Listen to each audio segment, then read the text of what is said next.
another discourse I saw online, I think this was on my own tweet, actually. I was like, I tweeted about Metroid Prime and how I loved it because it was more than just a remaster. It was closer to a remake.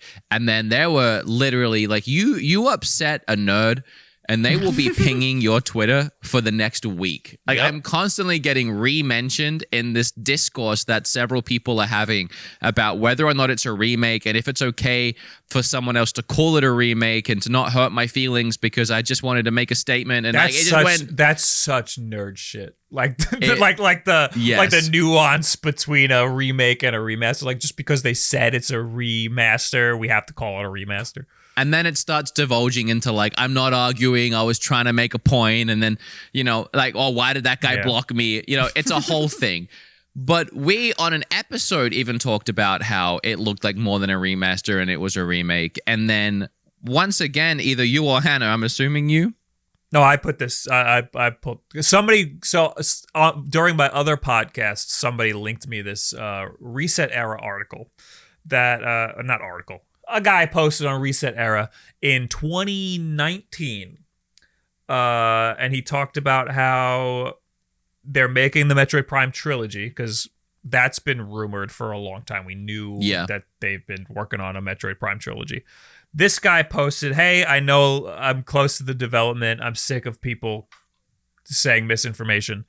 They're redoing a lot of assets, and this is closer to a remake, is basically what this guy said. He's basically validating everything that we said, so it made me feel good, and I wanted to put it in here.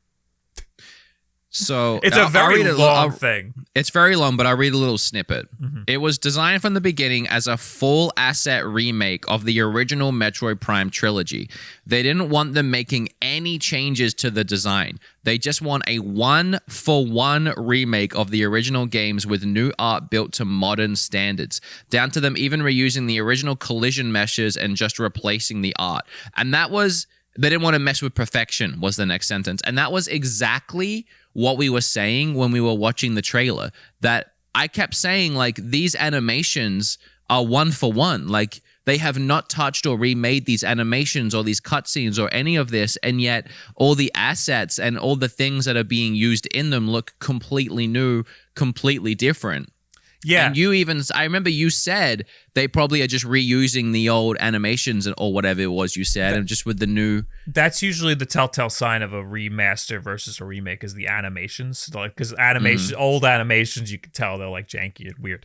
But Nintendo animations are usually really nice. So they usually detailed enough where they don't have to change much.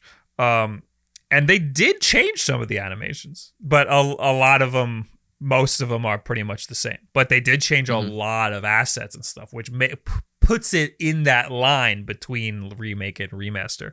But I think one of the interesting parts is he talks about how Retro started developing these assets, which is what we were talking about, how we think, or I was thinking, that Retro was probably working on something, and then when they got their hands on Metroid Prime 4, when they were forced to work on it, basically.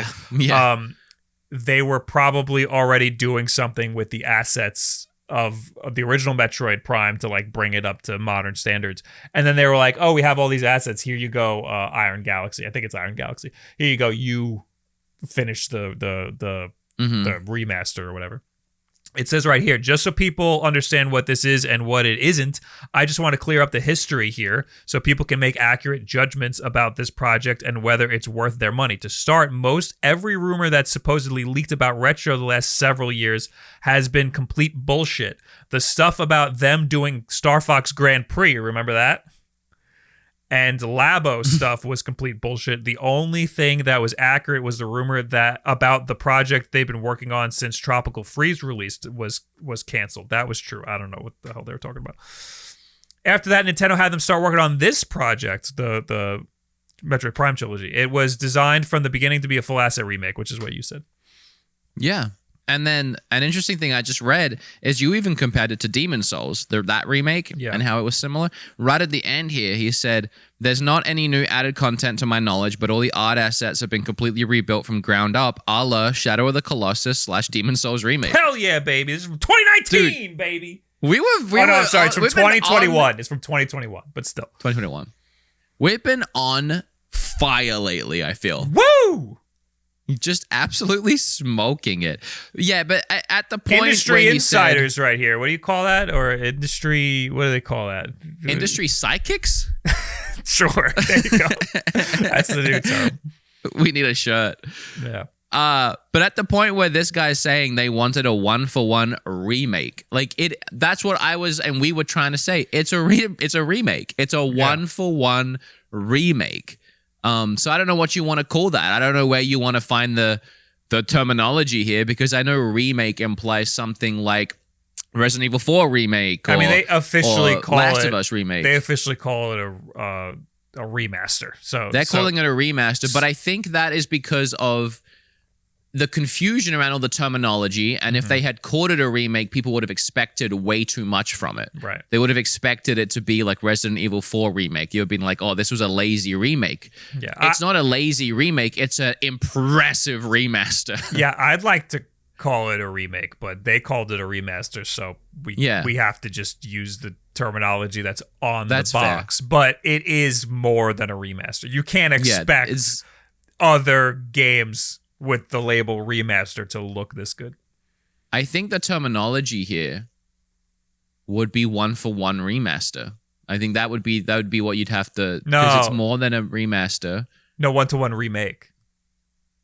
1-to-1 remake. Yeah, okay. Yeah, sorry. 1-for-1 remake. Yeah. 1-for-1 remake, yeah. Yeah, because Capcom's doing some weird stuff. Like those are full remakes. Those are completely different games. They have they've made so that needs to be like what's the opposite of 1-for-1? 0-for-0 remake? Yeah, just ground up. This 0-for-1 remake. Yeah, rebirth.